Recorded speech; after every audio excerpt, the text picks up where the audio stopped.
and open the room. And you are good to begin in 5, 4, 3.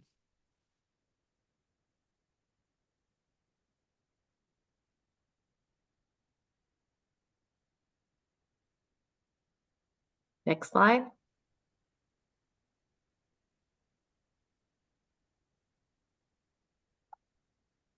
Welcome, everyone. Good afternoon. I'm Cheryl Cotton, Deputy Superintendent of our Instruction, Measurement, and Administration branch here at the California Department of Education.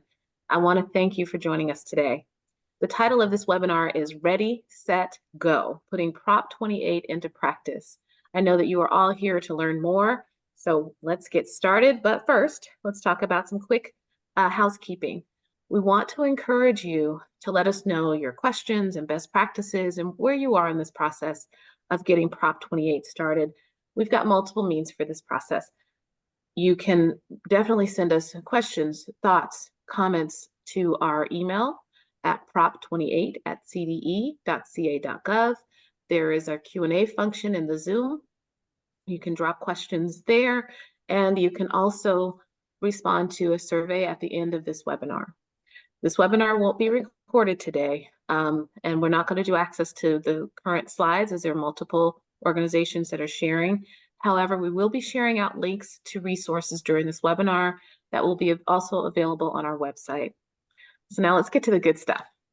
We've wanted to begin the day with a youth artist. Since we're talking about arts and music in schools, or Prop 28. We are joined today by youth poet Dharma Lemon and Diane Luby Lane. Diane is the founder and executive director of Get Lit, Words Ignite, a Los Angeles-based arts education nonprofit that's transforming the landscape of teen literacy by empowering new generations in literature, self-expression, and performing arts. Thank you for being here, Dharma and Diane. Dharma will be sharing a poem entitled Art is the Remedy. Next slide. Dharma, we're looking forward to hearing from you.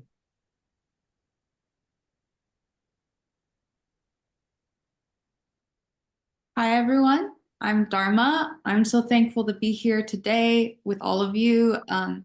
When I was a student, I was quiet and shy, and most of all, pretty sad. I was bullied, and I felt like all these overwhelming emotions, and I didn't know where to put them, and I had things to contribute in class, but I never really had the courage to speak up, and it really wasn't until I started doing art, like visually and poetry and Get Lit, that I found how important my voice was. And all these emotions that I didn't know how to handle suddenly became more manageable with each poem I would write. And with each poem I would write, I felt like an essay was easier, or a test, or an application, or a driver's exam. And art is the reason why my stress went from like a 10, the world is ending, it's exploding, to like a 5 as a teenager. And I can breathe. And so I just want to thank you all for being here and just realizing like how important art is in education. And it really kept me going. And so I wrote a poem about it, and it's called Art is the Remedy. I am only inconsolable and irate when I can't create. The only thing that's convenient for me when I'm so choked up that I can't speak is pen to paper, acrylic paint canvas soaked in raw emotion. My teachers, healers, showed me how to channel the too big to handle into a kaleidoscope of color, a world I didn't have to understand. Sadness turned to stanzas. Stress turned to surrealism, anger into acrylic, pain of a broken home turned to pastel-painted persimmons on a page. I learned how to take the suffering and see the magic in my mindset.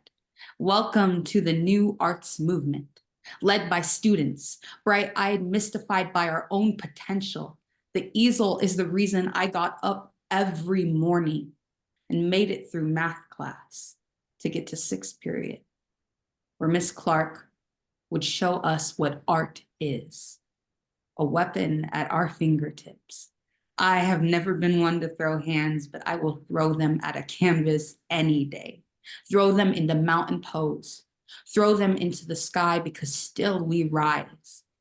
Rise to the occasion. Build friendships with good intentions. Seeing the uni on my vision board solidified the vision more. It's coping. We are healing, changing, and creating for the absolute best. Art is the one thing that can maybe help fix this mess of a world. Thank you. I hope you can see all of the hand claps and the love and the heart, Dharma. That was outstanding. Thank you. Thank you so much for that. Diane? Thank you so much, Cheryl. Thank you so much, Dharma and Superintendent Thurmond, for having us today. I'm founder and executive director of teen spoken word nonprofit Get Lit Words Ignite. And I just wanted to share for anyone that's looking to bring spoken word and poetry and student voice into your school. We satisfy VAPA standards. We are approved by the University of California to satisfy the F criteria. So we're ready and available to bring arts education to your schools, and just go to getlit.org and you'll see right on the front page where you can click and bring Get Lit to your school. So thank you, everyone. Thank you. At this time, I'd like to introduce State Superintendent of Public Instruction, Tony Thurmond. Superintendent Thurmond. Thank you, Superintendent Cotton.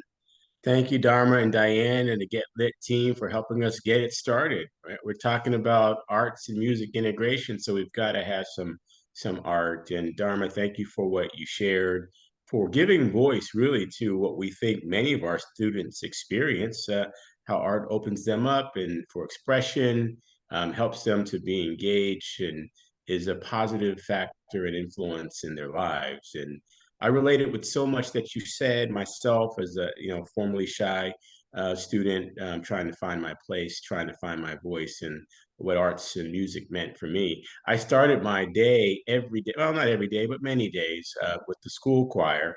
I finished many of my days in drama and theater. And then on my own time, I found time for being in the gospel choir.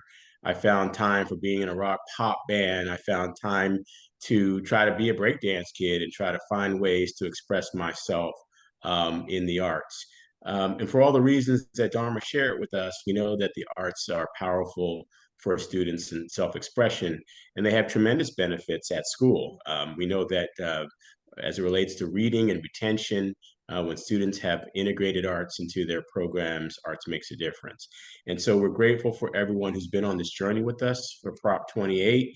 We're talking about $1 billion of additional dollars guaranteed for our schools to provide art and music integration and instruction. And we're so excited that these opportunities exist. Prop 28 is really how we got here. And a lot of folks have been on that journey. Today is our intent to help you get started. We know that this is new. You'll hear about when the funding is coming out this month at our schools. We know that sometimes it takes a little bit of time to ramp up. So you're going to hear from representatives who can tell you what they've been doing and how you can ramp up. And of course, the benefits of arts and music integration. And so we'll tell you about how we attract more educators to this work.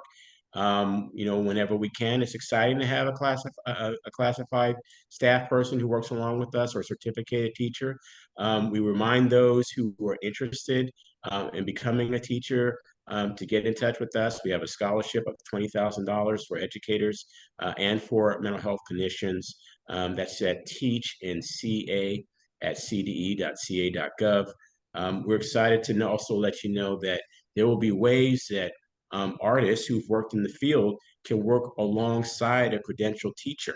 And that will help us to navigate shortages and to make sure we get arts in place for everyone. Arts is something that everyone should have, regardless of your neighborhood or your zip code. And Prop 28 guarantees that with equity, all students have access to arts. I want to introduce someone who really is among the chief architects of creating Prop 28.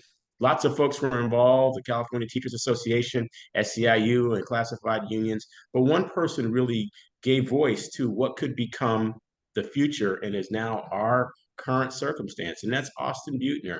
He had a vision, and he wrote it down on paper, and he said every student should have access to arts. He figured out a way to get California voters to see the value and to vote for it and to create this new source of revenue.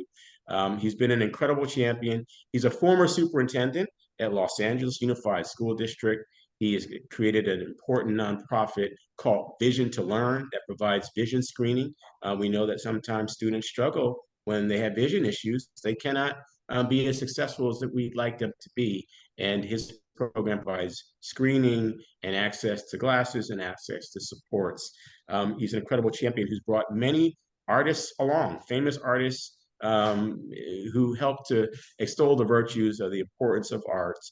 And for those reasons, we're very pleased and proud to the stage digitally, Austin Beutner, the founder of Prop 28.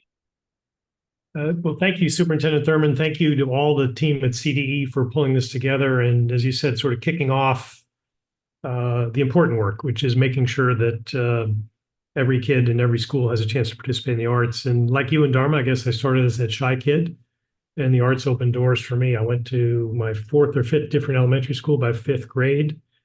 As a shy kid, was sort of lost and worried, not about literacy or math, but where I was going to have lunch that day. And fortunately for me, a music teacher invited me to participate in his music class. I got lunch, but over time I got a group of friends, a sense of agency. I could play in front of thousands of people before I could speak in front of tens of people. But it all started with that sense of belonging, that really social emotional wellness that arts gave to me, and a sense of confidence. And roll the clock forward many moons, as superintendent of Los Angeles schools, I visited lots of schools and always ask what I could do to help, because my job I wasn't the head teacher, I wasn't the head principal. My job was to make sure all the men and women working in schools had what they needed to better serve their students. And invariably, list of top 3 always included arts and music. And when I stepped down as superintendent and did a little bit of homework and realized that barely 1 in 5 public schools in California today has a full-time arts or music teacher, I said, well, that's awful. That's something that we've got to change and address. As the superintendent mentioned, we put together an amazing coalition, a coalition of which I don't think we've seen in support of public education a long, long time. Voters overwhelmingly supported the initiative, Proposition 28, which will provide about $1 billion a year forever to our public schools. It's the largest investment in arts and music in our nation's history, and it's something truly to celebrate. We made sure equity leans in, so twice as much money to kids in low-income communities. We made sure that schools can decide. Really important to me, I wanted to empower educators and local communities so that they have voice as to the arts program that they want to add to support students in their schools. Add meaning supplement, not supplant. This money can only be used to expand programs or add new programs, cannot be used to replace an existing program. The exciting news is the money started to flow. This month, February 2024, the money drops. Some schools have gotten out ahead of it, already begun to hire educators. That's fantastic. But in the next few weeks, every school will have the monies. And so the focus shifts in translating funding at schools to results and the concrete things which is the hiring of classroom educators. We wrote this where the preponderance of dollars goes to classrooms to hire teachers and teachers' aides. And as many of you, most of you on this call know, there are many pathways. There's a traditional pathway to a credential. There's a CTE pathway to a credential, and there are others. It's my hope that all of the pathways will be further supported and expanded, and that some of them will be brought into the 21st century. The governor has recognized in his recent budget proposal that all of this and the pathways to school classrooms in California need to be enhanced, including for CTE. And the governor also recognizes that that's going to need, along with that will come changes. We need to make sure that as we bring the next generation of arts educators in the classrooms, that they're supported. They're supported with training. They're supported with training on child behavior and young adult behavior. They're supported with the opportunity to work alongside an existing classroom teacher and learn before we take the training wheels off. So As the governor takes us through his plans, I think it's incumbent on all of us to work alongside and be supportive and make sure that we create as many pathways as possible. My estimate, something like 15,000 full and part-time people be needed in schools, just to put that a little bit dimension. That is a greater number of arts educators than currently work in California public schools, and a bigger number than will be hired in the rest of the country combined in the next few years. So not simple, but I have a lot of confidence, in particular with the group on this call today, that if we roll up our sleeves and figure out how to do this, as opposed to how not to do it, that we're going to get there. So I'm really excited. There are a bunch of organizations that are joining this effort. A new effort's been created called School Gig, which is meant to connect artists, meet potential arts educators where they are, and bring them into school. That was only launched just a couple of months ago. They've already got more than 2,500 artists who wish to become arts educators raising their hands. More than 40 school districts with in excess of 600,000 students have signed up to be part of that. And I think we'll see the first hires made through that match in just the next few days or weeks. So that's very exciting. But the overarching message I'd like to leave, in addition to excitement, is a sense of urgency. As the superintendent said in his remarks, as Dharma probably said it better than any of us will say at the rest of this conversation, this really matters. And if we don't take the steps to make sure that we've got great teachers in every one of California's public school classrooms teaching the arts, we're going to leave kids behind. So my sense of urgency that I'd like to close on is just a reminder to all of us, how can we help schools? How can we help make it easier for artists to get connected to a school where they might become a great teacher? And how can we make sure everybody in the system is properly supported? Because unlike so many of the challenges that our public schools face, we've solved the funding issue here. Now it's just up to all of us to bring our expertise, to bring our will, to bring our energy to say, okay, we're going to make it happen. So that as the superintendents tour schools throughout the state of California, it's my hope within just months and years, not many years, but that every school he's going to go to, he's going to excitedly meet that new arts teacher, that new dance teacher, that new theater teacher, that new animator who's come to school and brought a new vision, new sets of ideas, and is providing that opportunity for every kid to participate. So again, thank you, Superintendent, for allowing me to participate in this group. Thank all of you for taking the time to learn more about Proposition 28. And let's make this happen because the kids are counting on us. Thank you. Thank you, Austin, for your vision and for helping to make this happen. And we're looking forward to the next steps. You know, as you're talking, I was thinking about so many arts organizations that have reached out. You're going to hear from some of them today, but I'm just thinking about some arts partners that you know about, like Conga Kids, who serve many students in various forms of dance in Los Angeles Unified, in Long Beach, and the Inland Empire. We have on today the executive director of the Friends of Sacramento Arts, Allison Cagely and Jerry Camilos and others who have reached out to say, how do we keep community partners in the conversation of implementation? And so I'm going to be appointing a statewide arts advisory council. It will be very similar to some groups that Austin has convened. Will be bringing people together to help guide this implementation. Sacramento County Office of Education has been very involved in launching arts programs. And so we just want to really let folks know that there's going to be a place at the table for everyone to help steer and guide the implementation. And as Austin said, let's all roll up our sleeves together to help make this happen. You're going to hear from another wonderful and powerful arts organization in just a moment. So I'm going to turn it back to Deputy Superintendent Cheryl Cotton to help take us the rest of the way in the program. Thanks, everyone. Thank you, Superintendent. Thank you, Austin Beutner. Really appreciate both of your words. Setting the vision is so important. So to continue to express the importance of arts in California's classrooms, we're very lucky to have 2023 California Teacher of the Year, Catherine Borek, join us today. So Catherine is joining us from Los Angeles, where she is a drama and AP English teacher at Dominguez High School in Compton Unified School District. That's right. Catherine has been committed to her Dominguez family for 28 years and has endless stories validating the pivotal role that arts play in students' lives. Welcome, Catherine. Thank you so much and welcome to our classroom in Compton, California. I just want to tell you how lucky I feel to be part of the teacher for some of the most innovative and creative minds that we have here in California. But I want to set the scene for you. I started here 28 years ago where there was no drama program. And I'm an English teacher, and probably a lot of you have that experience where you have an English teacher who becomes a drama teacher. There's no theater department here in 20-something years ago. There's no stage. There's no performance space. There is no financial infrastructure for drama at our school. And that becomes an issue. But you know what?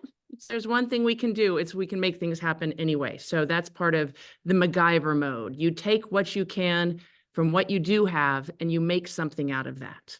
So we did. We found what we had. We put on plays, we put on operas, we put on poetry slams, but much of it wasn't sustainable because I was asking favors from friends, getting donations from sources that dried up, and seeing my collaborators move to different schools and professions. But with each shift, our drama program adapted and evolved. Now I think of drama more as a creativity lab. The goal, creativity, fun, play, movement, and purpose. And we use theater to get us there. So now let's talk about how this helps, who this helps, and how it works. And we're going to start with a story with Elijah. So Elijah came to me the first day of school this year, and he said, Miss Borek, I am checking out. Drama's not my thing. I can't do it. I'm going to be here for a day, but I'm not getting on stage today. And so I was like, okay, there's a story there. I want to hear more about that. And that's when he told me about his anxiety, how bad it was, how getting on stage was impossible. Elijah, I told him, this is the perfect class for you. You'll face that anxiety bit by bit. There is nothing that you can't handle once you get on that stage and learn how to battle it. He said no, that he was going to get his schedule changed. But then I noticed he was still in class. A week later, 2 weeks later, he was getting up on stage and maybe not saying much, but he was still getting up there. And here we are 6 months later, and Elijah is still in this class. And more importantly, he is proud and he is battling his anxiety. He moved toward his fear and he won. He thrived. While so many of our students are struggling with anxiety and depression, theater, in my opinion, is one of the best forms of therapy. It offers purpose bit by bit. We expose them to good stress, and we help them strengthen their wings so that they can fly. Elijah is flying now, and that is the power of the arts. I have another story, second one. This one's Carla and Georgie. Last week, Carla, who's a newcomer who speaks no English, she came into my drama classroom. I'm talking no English. And she was paired with Georgina, who knows a little bit of English. But Georgina honestly was a little bit self-conscious. She's like, oh, please, no, I don't know enough. I don't know enough. She was worried she was going to embarrass herself. Both students were out of their element. Again, pushing that toward our fear. But together with movement, they communicate, learn, and feel like they're part of something.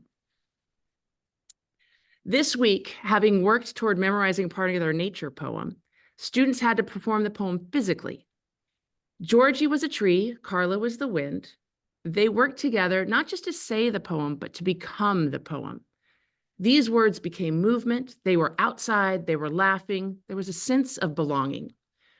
When movement and play are an essential part of our curriculum, our students learn to have fun while they are learning.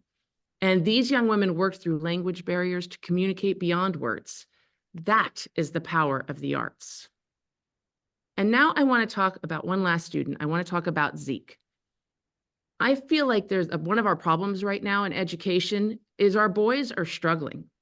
And we need to consider, are we creating healthy learning environments for our students, boys and girls alike, when we have them sitting all day passively looking at a screen? I believe that students thrive when they are able to move and play. But I do wonder if our boys need that. They need that movement. The drama classes at Dominguez have more boys enrolled than girls. Boys are drawn to it because they see how much time we spend outside, how much freedom they have to move. They have access to props and costumes. They try something new almost every single day. The American Academy of Pediatrics has research to prove that when kids have meaningful play-based activities, their brains are open to more kinds of learning. I see this with Zeke, who has an IEP, grades ranging from A through F, but who is also brilliant. Just don't make him sit. That is torture. Let him play, and his brilliance will shine through. For students to succeed at school, I think we need to tap into the natural ways that we learn. We learn through play, and drama is the heart of make-believe and imagination coming to life. That is the power of the arts.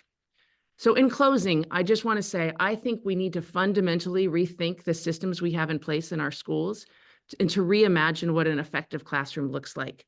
Creativity, fun, play, movement, and purpose have been teaching us since we emerged as humans.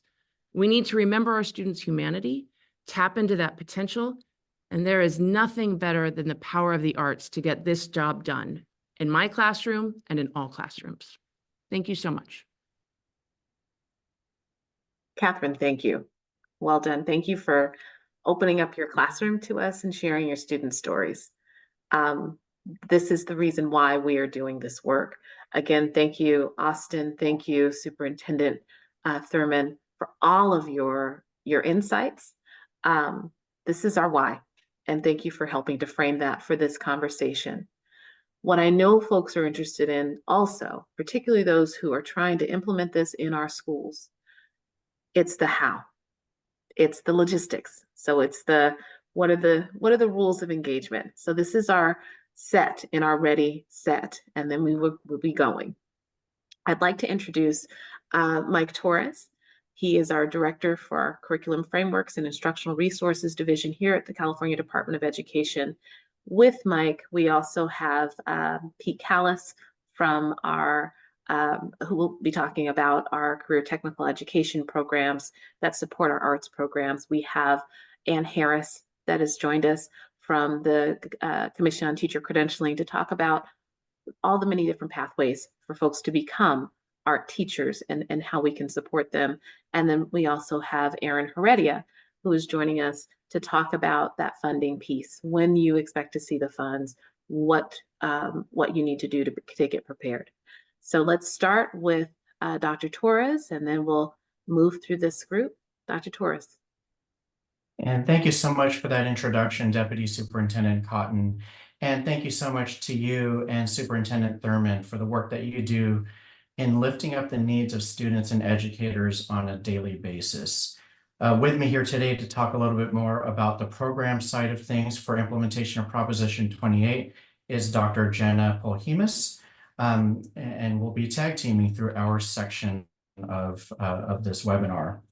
So as the programmatic office that's assigned to Proposition 28, on the next slide, we're responsible for providing guidance on what the statute requires and supporting local implementation. For this reason, we'll use the time allotted today to give broad strokes of guidance around Proposition 28 programs and specify the certifications and the reports that will need to be made.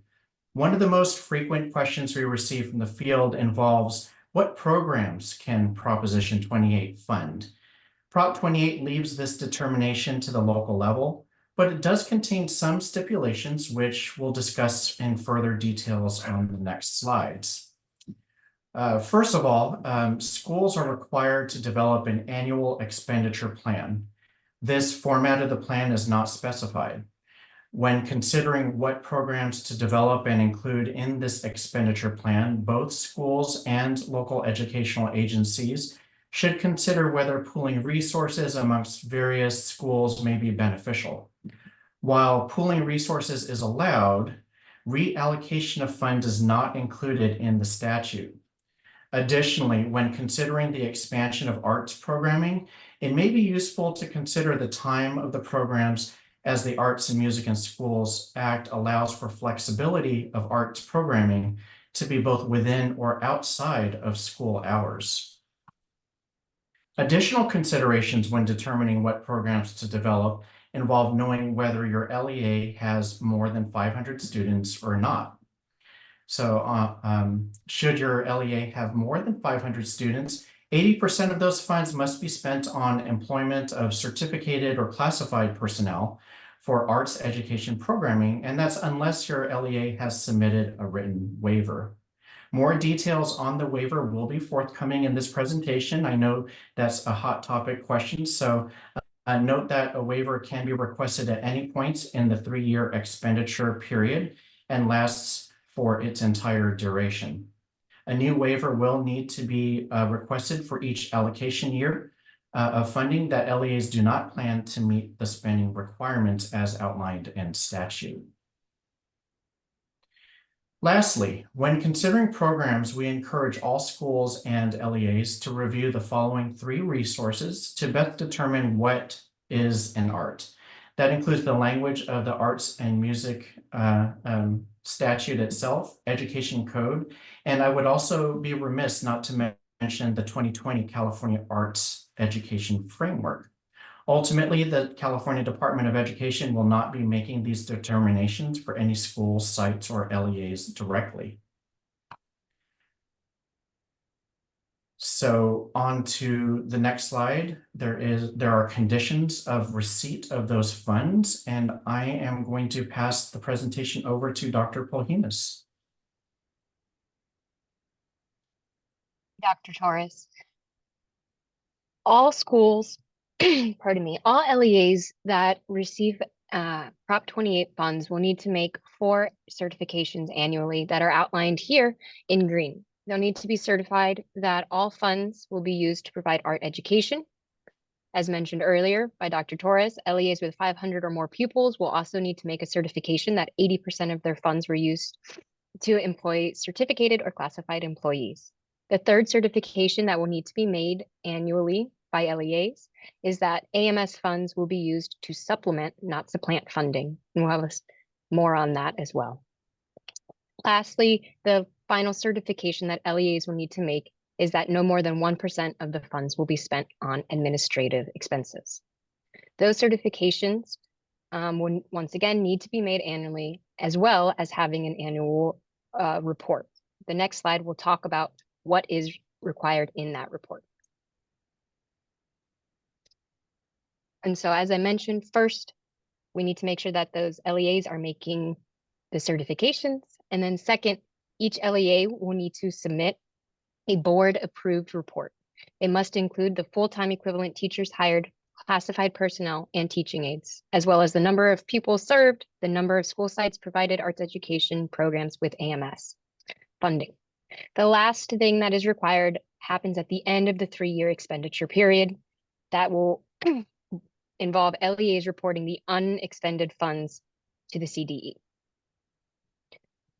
What we're excited to be able to share with you right now is that upcoming and additional information will be provided to the field through the CDE websites. We are currently working diligently on having additional resources targeted for different constituencies interested in AMS and Prop 28 funds.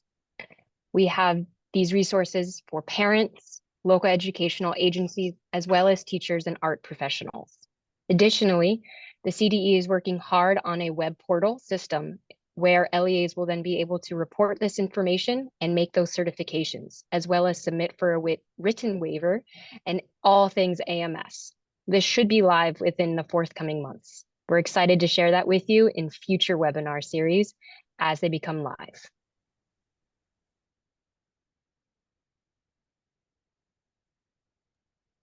At this point, I'll go ahead and pass it over to our fellow CDE representatives, and I'll pass the mic over to Pete Callis.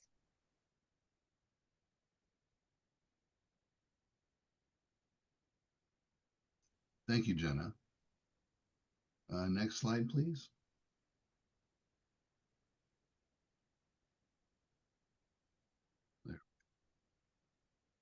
Good afternoon. I'm Pete Callis. I'm the Division Director over the Career and College Transition Division. We host all of the CTE programs across the state and provide that support to all of the CTE programs along with community schools. So I'm here to talk about the credentialing process. And within our division, we have the CTE Arts Credential that supports the arts, media, and entertainment industry sector. Arts, media, and entertainment industry sector was established to support high school students interested in careers in California's thriving creative workforce. AME programs expand on traditional arts programs to include a comprehensive career readiness component. In 2023, the sector has grown to serve approximately 230,000 students and is the largest CTE sector in the state of California. CTE's work with the AME sector aligns with SB 628, the California Creative Workforce Act of 2021, which establishes creative arts workforce development as a state priority.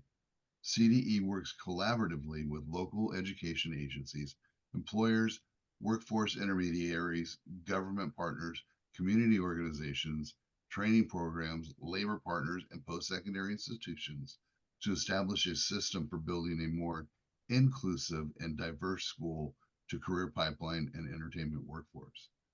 CTE's priorities for AME include the establishment of statewide work-based learning programs, a network of registered pre-apprenticeships, youth apprenticeships, and mentorship programs for students in California public schools. Next slide, please. So, the arts, media, and entertainment industry sector. The CTE credentialed AME teacher educates students with the development of their industry pathway specific skills through the AME model curriculum standards, along with California standards for career ready practice, which is the soft skills, which will increase students' career readiness to start a professional career within the AME industry sector. In California, at least twice as many students are enrolled in CTE AME courses than in any other industry sector. Approximately 17%, or about 1,200 teachers with CTE credentials, are credentialed with the AME CTE credential. Requirements to complete the 3-year preliminary CTE credential include 3 years of work experience, which equates to about 3,000 hours of work experience, directly related to each industry sector to be named on the credential, a high school diploma, passing of the LifeScan fingerprint clearance, a CTC application and processing fee, and recommendation by a commission-approved CTE program sponsor. And now from the Commission for Teacher Credentialing, I would like to pass this over to Ann Harris.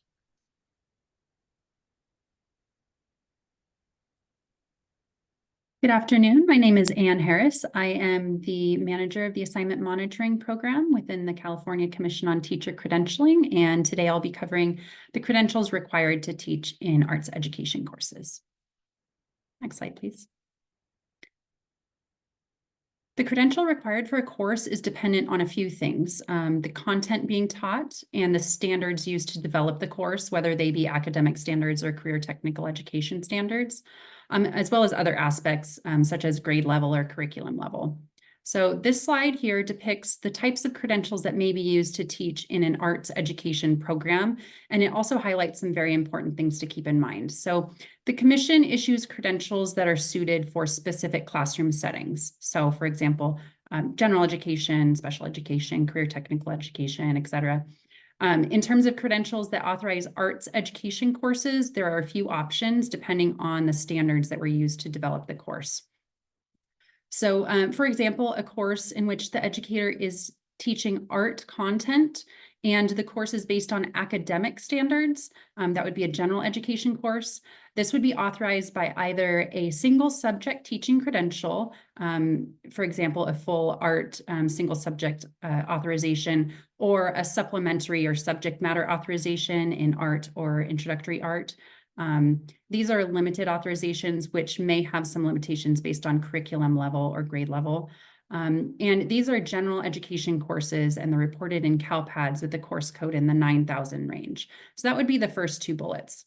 On the other hand, the bottom bullet is a course in which the art content is based on CTE standards, and that requires the designated subject's career technical education teaching credential with the authorization in arts, media, and entertainment. A CTE course is reported in CalPADS with the course code in the 7,000 to 8,000 range. Next slide, please. Single subject teaching credentials allow the holder to provide instruction in general education courses. So that would be based on academic standards. The specific authorization required for a course is dependent on the course content. Title 5 80005A provides the statutory broad subject areas that the Commission issues credentials in, as well as the subsumed subjects that are authorized by that single subject area. So the left column on the screen shows the single subject areas, essentially the subject that's listed on the credential. And then on the right is all of the subjects that are authorized by that specific credential. So for example, on the slide, you can see that a ceramics course is authorized by an art credential, and an acting class is authorized by a theater credential. Not pictured on the slide is the multiple subject teaching credential, which authorizes the holder to teach all subjects in a self-contained setting, meaning that the educator teaches all subjects to the same group of students in the same day. You would see that generally in an elementary school setting. From an assignment perspective, this educator can teach art content if it's taught along with all of the other subjects to the same group of students, and that would be the multiple subject teaching credential. Next slide, please. A CTE arts course is authorized by the designated subject CTE teaching credential with authorization in arts, media, and entertainment. Some examples of subjects that are authorized within this industry sector are shown on the slide. For example, a music class that's based on CTE standards is authorized by this credential. Remember that CTE credentials do not authorize teaching in a general education course that's based on academic standards. Next slide, please. All right, so there may be some individuals watching this webinar thinking they would like to teach arts and music, but do not have a credential that's needed, or maybe an employer has an interested in an individual that they want to hire, but the individual does not currently have any credentials. There's some good news there. The Commission has credentialing solutions for most scenarios. There are several options for individuals who do not yet hold any credentials to earn a document that authorizes them to teach in an arts education program. The short-term staff permit or the provisional internship permit, these are both emergency permits that must be submitted by the employer. The employing agency will submit the application for the individual. Individuals cannot submit applications on their own for these emergency permits. These can be issued in any of the statutory subject areas. Obviously, today we're talking about arts education. So those would include art, music, dance, and theater. There's also intern credential opportunities. There's university or district intern credentials that allow educators to teach while they're completing the requirements, completing a professional preparation program. It is important to note that the single subject district intern credentials are limited to teaching only in grades 6 through 12, but the university intern credential does not have that same grade level restriction. There are also variable term waivers, and these may be issued for employers who meet the specific waiver criteria. Next slide, please. All right, there are additional options for individuals who currently hold a general education teaching credential in a different subject area, and they want to add an arts-related subject authorization. The General Education Limited Assignment Permit, or GLAP, this allows educators a temporary solution to teach in the subject area as they work towards earning their full authorization. There's also subject matter and supplementary authorizations that can be added to a general education teaching credential. You can also add a full subject authorization.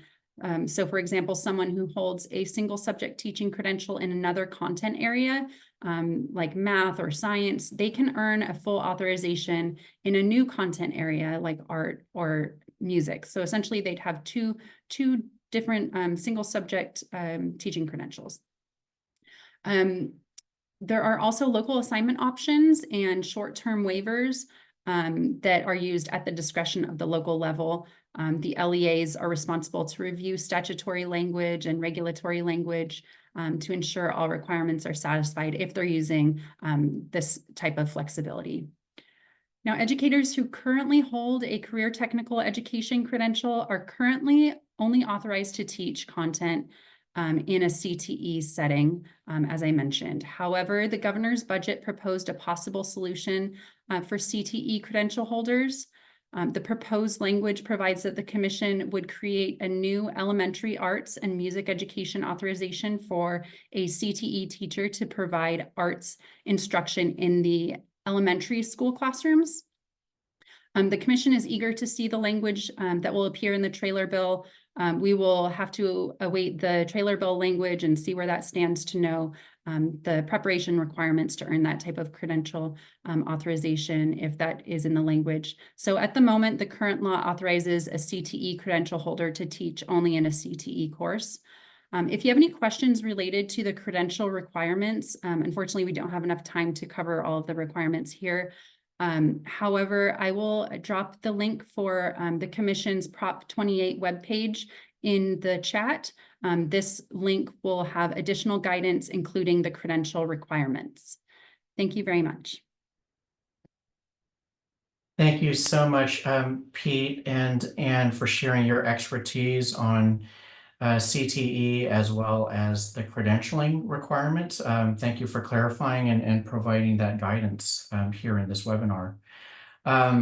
Just a quick reminder for everyone who are here, if you have some questions, feel free to add them to the Q&A section. We'll be using those questions to further improve our frequently asked questions section of the CDE webpage on Proposition 28.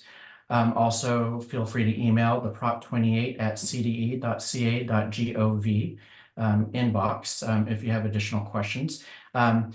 Seconds after we started the webinar, we already saw some questions about money, another big topic of interest for the field. And while he's no Jerry Maguire, he's definitely here to talk about the money and showing you how you're going to be able to obtain that. So I'd like to introduce Aaron Heredia, the Assistant Director of our School Fiscal Services Division here at the Department of Education. Aaron, take it away. Thanks so much, Mike. Good afternoon, everyone. Hello. Happy to be with you all today and share a little bit about how the funding for the Arts and Music in Schools program, or as it's colloquially known, Proposition 28. So like Superintendent Thurmond said earlier, this does represent in 23-24 school year almost $1 billion dedicated as a source of funding specifically for the arts. So just to cover some key definitions and how things are going to work here, funding will begin flowing to local educational agencies on a monthly basis beginning later this month, as was mentioned by a couple of our panelists, and that will be as part of the principal apportionment process through which schools really receive the bulk of their state funding every month. I'm going to go over some key definitions, like I said, with regard to how the apportionment calculations are structured in the statute there. Funding is determined based on enrollment at the school site level, and enrollment is defined as preschool and transitional kindergarten through 12 enrollment at each individual school site. A portion of the funding is also going to be based on each school's number of economically disadvantaged students that are enrolled at each school site as well, and I'll cover that a little bit on a separate slide. Lastly, for purposes of this funding, local educational agencies, the definition of that does include all K-12 school districts, county offices of education, charter schools, and the California State Special Schools. If we advance to the next slide, I'm going to briefly cover the funding methodology. First off, 70% of the total available amount of funding in the budget each year, this year it's $938 million, like we keep saying, almost $1 billion there, for Proposition 28, is distributed on the basis of each school's total enrollment for a per enrollment grant amount. So each school's share of total statewide enrollment. Secondly, so that was that first box there of circles. Secondly, 30% of the total is distributed on the basis of each school's enrollment of economically disadvantaged pupils. So there's two pieces of the calculation there by school site. Those two calculations are added together for each school site's total allocation amount, and the combination of all the school site allocations within an LEA, to the extent that there are multiple school sites, which in many there are, that total will be allocated to each local educational agency. The CDE has published preliminary allocation amounts, both at the school site level and at the local educational agency total level. Those are available on our Proposition 28 webpage. And as I mentioned before, once funds begin flowing later this month as part of the first principal apportionment that's certified on February 20th, final amounts will be known and published as part of that, and those will be available as well for folks to be able to view and see what their local educational agencies are receiving from this program. With that, I will conclude my remarks on the funding. Thank you all. Thank you so much, Aaron, for sharing that important topic. I'm sure everyone was on pins and needles at the edge of their seats wondering what the logistics are behind the money for this initiative. This afternoon, we've had some inspiration over the arts and music in schools as we get ready. Then we talked about some of the logistics of this important work that's based on the proposition itself and education code and statute, which gets us to set. For the final section of this webinar, we look towards initial implementation efforts and sharing some best practices. We're ready. We're set. Is Dominic And- here? I think And Dominic. now we go. Our first presenter in this section is Pauline Crooks. Pauline is joining us from San Diego, where she serves as the Performing Arts Coordinator for the San Diego County Office of Education. It's a position that she's held since January of 2016. She carries this mission of ensuring every child has access to a meaningful, culturally sustaining, standards-based arts education throughout the region and the state in her work with the California County Superintendent's Arts Initiative as the Region 9 Arts Lead. I now present Ms. Pauline Crooks. Thank you, Mike. And if we can go to the next slide. Really excited to be here today. I'm going to share some practical examples, some resources, and show you how the California Arts Education Framework can serve as your guidebook to implementing Prop 28 funding for arts education programs. On the next slide, I want to make sure everybody knows that the entire framework is filled with wonderful information for everyone connected with education. And I'd like to encourage you to explore the entire document. However, I'm going to draw your attention to Chapter 9 today. On the next slide, you will see some very important steps that begin the chapter that help to ensure an equitable access to a sequential arts education. We know that arts education should be well articulated and standards-based, that gaps should be identified and barriers to participation removed. The local context needs to be taken into account when identifying an approach or a model. And through these steps, you will likely find that existing programs could use revision and expansion, as well as see opportunities to add new arts education programs. And this was written before Prop 28 came about, but I think you'll notice a lot of parallels between what's here in the framework and what is expected and asked of Prop 28. So the next slide has a question that I get asked a lot. And recently I was in a meeting with a principal who is fully on board with these steps to ensure equitable access for students at their school. And then came the question, how do I know what this looks like at my school? So thankfully, we all have access to Chapter 9 of the framework for some answers. So on the next slide, we have a list of the fundamental components of arts education. And Chapter 9 delves into these components of an arts education that will support you, whether you've spent your entire career in arts education or you consider yourself a novice, such as this principal I was recently talking to. So we're going to start with the standards-based curriculum. We have new arts standards in all 5 arts disciplines that were adopted by the state in 2019. Chapter 9 and the rest of the framework will give you a really great starting point in creating this standards-based curriculum. And be sure to check out the standards themselves. Arts materials and equipment It can be challenging to figure out what to purchase, especially when you're creating a new course. Chapter 9 is a really great place to get started with this task. You can also check each discipline-specific chapter of the framework for additional information. For example, if you are starting a dance program, you'll want to check out Chapter 3, which is all about dance education. In addition to the state-adopted instructional materials found on the CDE's website, there's guidance in Chapter 10 of the framework to help you in selecting additional materials. There's also information here about safety. It's really important to keep our students and staff safe. And there's details about what that looks like in an arts classroom. Now, while Prop 28 funds are not for facilities, it's important that all students have spaces that are safe and appropriate for any type of arts class. And this part of the framework gives you plenty of information about that. You also want to keep in mind that while not all schools can provide studio-like spaces that would be ideal, with a few strategic modifications, any classroom can be an effective arts teaching environment.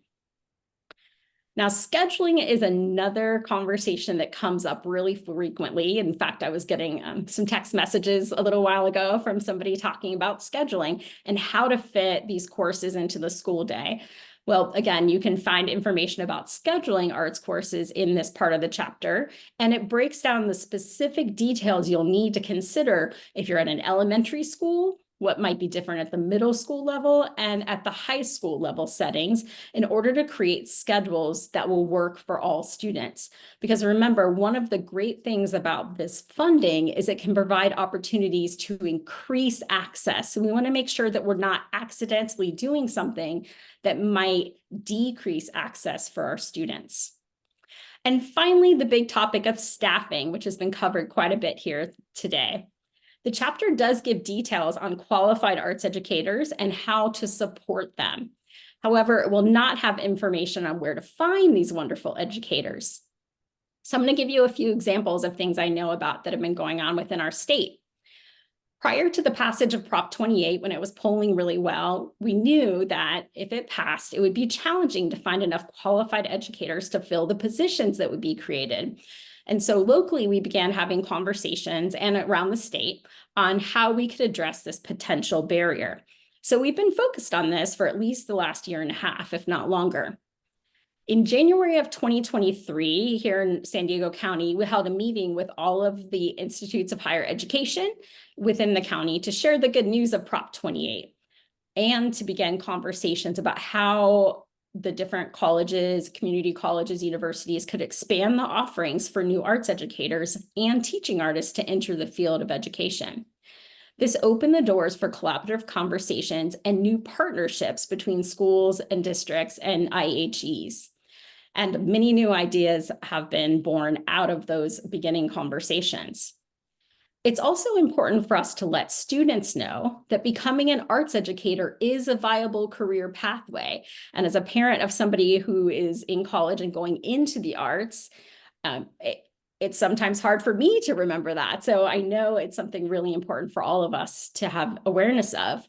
One of my colleagues in our region of the state has partnered with their local colleges and universities and arts organizations across their county to host a college and arts job fair for graduating high school seniors who are enrolled in arts courses.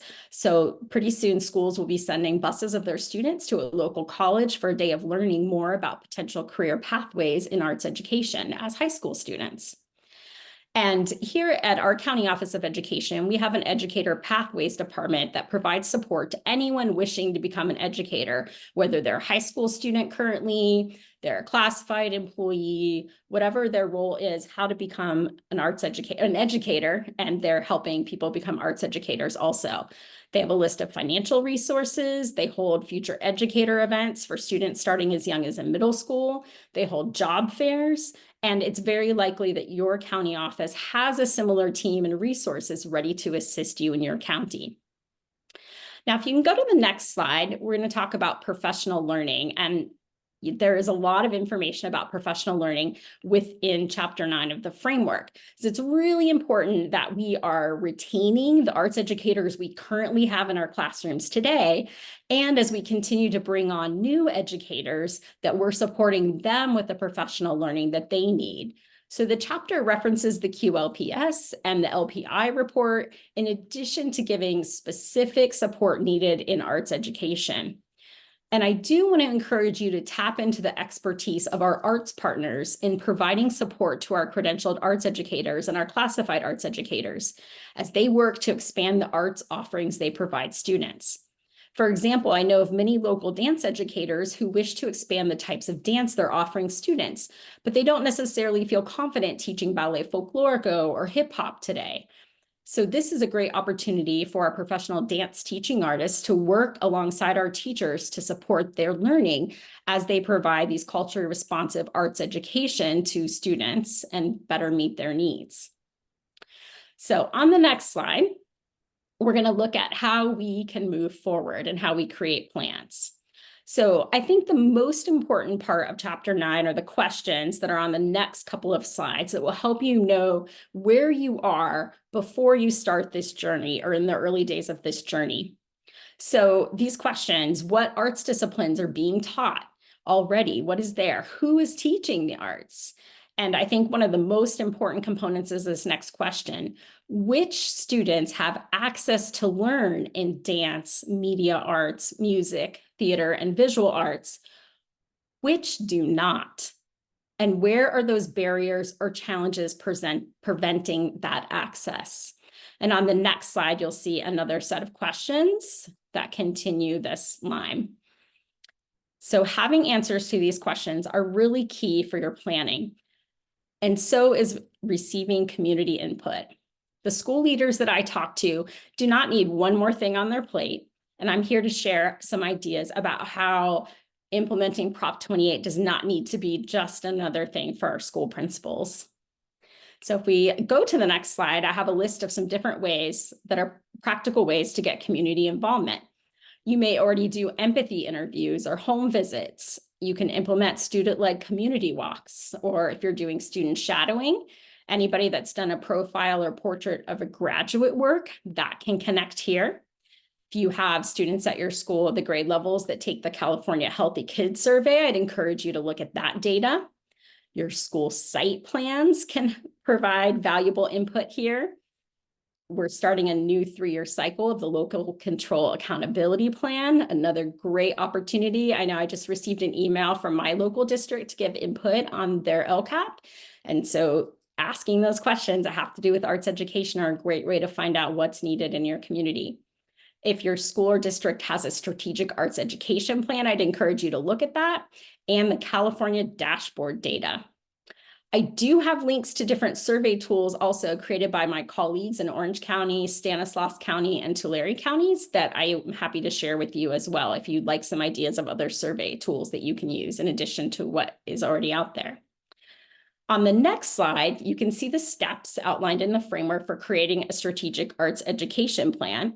And if you don't have one yet, you can check with your county office to see if they can help you themselves or help you find a partner that can guide your district through this process. And if you do have a plan, I would encourage your district arts leaders to pull out some of the highlights from that and share that with principals at each site so they have an idea of what's already been decided is important within your community. Now, you may have been wondering if I actually suggested looking at your school dashboard data when considering what you want to do in arts education. And I did actually say that. If you go to the next slide, we'll see a document and we'll share the link with you for this document as well. And several of my colleagues across different county offices curated research to show the benefits of an arts education and how that can impact different areas on the dashboard. And on the next slide, you will see specific student groups as well. So the next couple of slides are screenshots, images taken from Chapter 9, again, of the framework, and it talks about how arts education is connected to the LCFF priority areas. And so on the next slide, you can see the first 5. And then the following slide has the other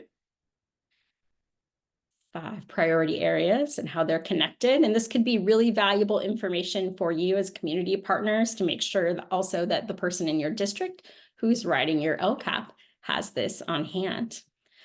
And this year, if we go to the next slide, we were very lucky to have the Arts Education Partnership, which is an online clearinghouse of research focused on outcomes on arts education for students and educators. They created a set of research specific to each of our California LCFF priority areas and created documents that go along with that. So using this Prop 28 funding in your school site, aligned to your LCAP and your dashboard priority areas, when you do those things together, it can have a greater impact on students and the families within your community. And the next slide shows an example of another document that's available on the Arts Ed Search website. So finally, this quote from the framework that California's vision of a well-rounded education for all students and multiple measures of student success calls for the development of effective and equitable arts education programs. I truly hope that you will use this funding as an opportunity to increase access to an equitable arts education for all students. And there's a QR code on this slide that will take you to a list of my peers across the state at different county offices of education, and I hope you will reach out to us for further information and support. Thank you very much. Thank you, Pauline, so very much. You've provided us with such practical applications and how to implement and how implementation has begun. And thank you for further highlighting the State Board of Education adopted and approved resources for all Californians to use while considering how to further develop their arts programs. Our next professional speaker of the day is a recent acquaintance of mine. I'm so glad and so excited that our respective roles and enthusiasm for Prop 28 implementation and the arts allowed our paths to cross, and that he is available to join us and speak with us all today. Abe Flores is Create California's Deputy Director of Policy and Programs, meaning he oversees the organization's programs, public will campaign, collective impact effort, and policy work, and all to ensure that a quality arts education is part of every student's life. He is here today to share additional resources that Create California has been working on since the passing of Prop 28 in November of 2022. Welcome, Abe. Thank you, Jenna, and I'm going to be sharing my screen. Let me see if I can get access to that. Perfect. Great. So I'm here to share some resources that we've been working on, partners have been working on. Actually, a lot of the things that Pauline said, just connecting with some resources. But first, before I kind of get into that, just a little bit about Create California. We advocate for high quality arts education for all students by providing policy expertise and mobilizing a statewide network of advocates and allied partners. So we believe if we want to get through the tough problems that face us today, it will require imaginative leaders who can dream and create a new reality. And arts education is essential to get us there. Arts is not just for the artsy kids, it is for all kids. Everyone benefits from the arts, from creativity. It is an essential skill. And so just to dive into it, I have a lot of resources to share. You can find them all on our website. I have QR codes here, but you can find them on createcalifornia.org as well as California County Superintendent's Arts Initiative. But I'm just going to go through them as quickly as I can. So the first big thing, and something that Pauline mentioned that we recommend, and this is a promising practice for school districts, is have a VAPA coordinator, a visual performing arts coordinator, and build a core planning team that represents your diverse range of constituents in your school, your district, organization, and county, including leadership and community members. It's essential to have VAPA coordinators and have that expertise in school districts. Assess current arts education programs and review baseline data. Collect and analyze this information about current arts ed programs and offerings. to identify strengths and challenges. So we have a tool that we developed, the Prop 28 Inventory of Arts Ed Programming and Expenditures Workbook. This template is intended to assist LEAs who need support in determining total funding spent on arts programming in the prior year. And we also have a data dashboard that we've developed in partnership with the Arts Education Data Project. So this is the toolkit. That QR code will take you there. This toolkit was developed in partnership with the Association of California School Administrators, the California County Superintendent Arts Initiative, the California Latino School Board Association, the Small School District Association, and West Ed. And is meant to help school leaders plan for Prop 28 funding, and it includes templates, common questions, and all to aid Prop 28 in planning. We also have our data dashboard. And this dashboard will give you all information on FTEs in school sites and school districts, as well as course offerings. That data is a little bit older, but the FTE Arts Educator data is fairly recent, and give you a snapshot on what teachers are currently there, all to help you with assess current programs. I also want to ensure programs are standards-based. So reviewing the California Arts Standards for public schools, reviewing the California Arts Education Framework, as Pauline was mentioning, very important key steps to ensure great programs. Here's a QR code. You could actually Google this and find this document, but this is State Board adopted in 2019. And as well, here's the framework and a QR code to take you directly to that framework. And again, all of these materials can be found on our website in a simple Google search, but hopefully we could get this, you could screenshot it if you need it right now. Also, here's resources for implementation of the framework. And this was spearheaded by the California County Superintendent's Arts Initiative and folks like Pauline. Get ideas from other school districts. Another thing, talk to folks like Pauline and other school VAPA coordinators. Look at these LEA profiles. We profiled 6 LEAs and the work that they're doing to increase arts education. You could find those through this QR code or on our website. But talk to your school districts and see what kind of work they're doing and learn from each other. Gathering community input is another key step. Coordinate listening sessions, gather input at performances, and PTA, PTO meetings, ask at LCAP committees, school site councils, and we have a toolkit for a template for that as part of our toolkit. The purpose of this tool is to support LEAs in collecting community input on how they should use Prop 28 funding to support arts programming in schools. Generate a plan, have a plan. So folks always are asking like bright spots in LEAs.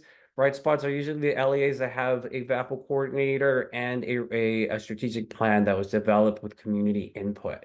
So having your planning team engage in an intensive series of focused conversations, work sessions, and community engagement through which the vision, strategic directions, and action is articulated. And we have a lot of resources around strategic arts education planning that we'll link to, as well as a directory and other types of documents to help with that, but also an expenditure plan template that can be helpful for folks, for LEAs, which is intended to assist LEAs who need support in planning expenditures for Prop 28 funds. Here are links to the Strategic Arts Education Planning resources. This was done in partnership with the LA County Arts Ed Collective, the LA County Arts and Culture Department. You can access that here. Lots of resources there to help with strategic planning. Another thing that we're seeing is braid funds. Looking at other funding sources, coordinating funding sources from different sources for arts education programs. We do have an arts education funding sources document that you can review that lists out all the different funding sources that can be used for arts education. This was done in partnership with the Santa Clara County Office of Ed and some of our other partners. You could access that here, and looking at different funding sources to support equitable arts education programming. Prioritize equity. Pauline spoke to that as well. We believe strongly that it's very important to start with your gaps. Who are the students who are not getting arts education currently, and prioritizing those students. Exploring multiple avenues for hiring arts teachers as well. Schools can hire existing credential staff, CTE credential holders, teaching credential candidates, and teaching artists. We recommend reviewing this brief from California County Superintendents by Dr. Eric Engdahl, linked here. This outlines several strategies that school districts can use to hire these teachers, prepare teachers, and that link is there as well. And again, you could Google this and find this, but a really important document and really helpful in thinking of all the multiple ways school districts can ensure that there is enough arts teachers for our students. Ensuring our regular arts professional learning for school and district administrators and multi-subject and single subject teachers. And I would say the best resource to think about this is folks like Pauline. Pauline, I'm going to keep on pointing at you. And we work a lot together, but contact your county or your regional arts leads. They're doing amazing work. This is the link to the same directory that Pauline pointed out to. There, they'll have your county leads. If their county lead is not listed, reach out to your regional lead. These folks are constantly thinking about how to expand and support arts education programs. They are a wealth of knowledge and an amazing resource. So finally, sign up for our socials, help us spread the word about how important arts education is. And we have resources that you can all share and use, not just for school leaders, but also for parents and advocates who are passionate about arts education. Thank you very much for your time. Pass it back to the CDE team.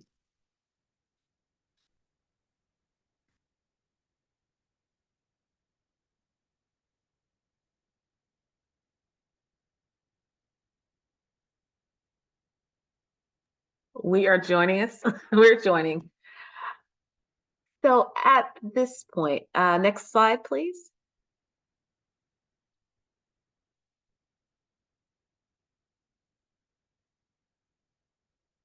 All right. So please go back to the previous one. So just to let you know that this is a series. This is the beginning of a conversation and support, ongoing support around building your arts and music in schools program, or Prop 28. This is what this is all about. So we have more information to come on our waivers, on reporting, on audits, and giving us your feedback will help us continue to create and form conversations that will help you be able to fully implement this work. Next slide, please. We are not quite done yet, so don't start dropping off yet. I do want to let you know that this webinar has helped to ground us in this ready, set, go plan. So as we implement, we want to hear from you. In the previous slide, there was a QR code. Thank you. There's a QR code. Please scan the QR code. That will take you to a survey. That survey will let you share your progress with the implementation of Prop 28, as well as letting us know what you need. So please definitely use that survey to share with us. Also, we will have ongoing Prop 28 at cde.ca.gov. That is a place and space where you can share questions, thoughts, bright spots, concerns. All of those things can land in Prop 28. We can use that information to, again, continue to support everyone as we embark on this very important mission to bring even more arts education to schools. So we'd like to close today with a short film from Get Lit. This is a film that was directed, written, and filmed by students. It's a student-led project, and it was created to show you the power of arts in schools. Next slide, and please begin the video.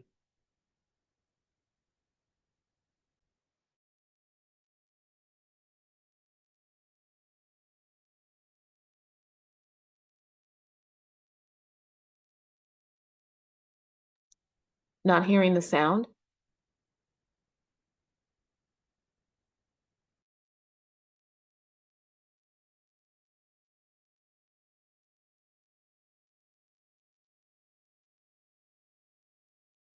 There is a student named Art in every classroom across the nation, but we plucked out her voice box, stole her brushes,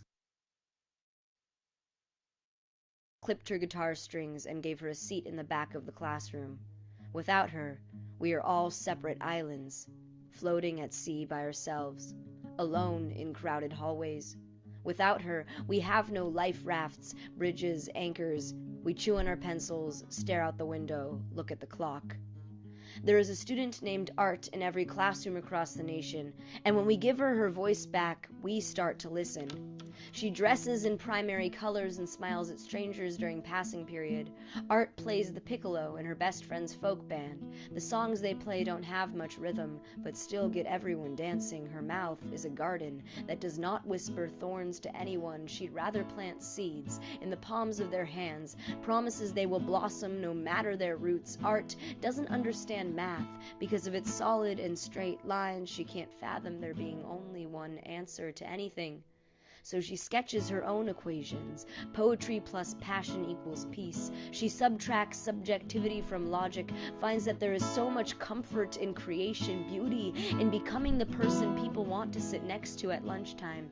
Art includes everyone in the conversation.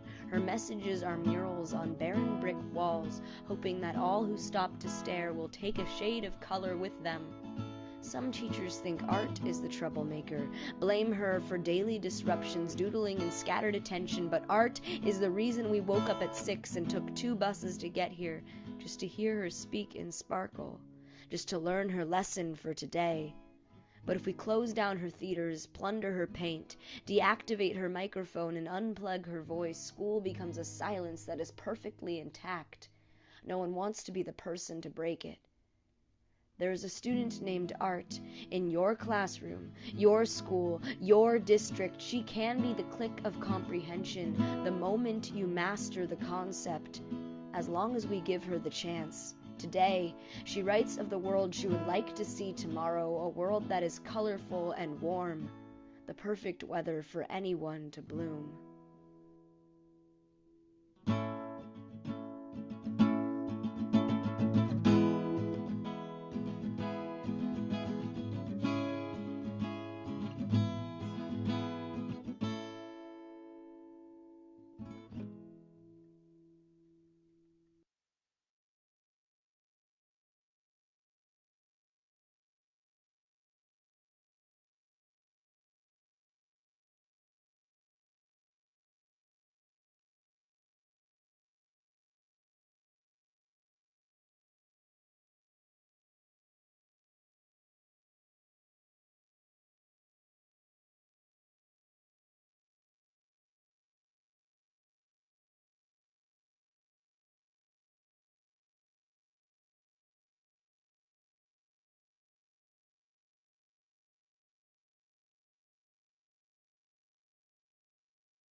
Thank you to the panelists. We will go ahead and close the Zoom. Thank you.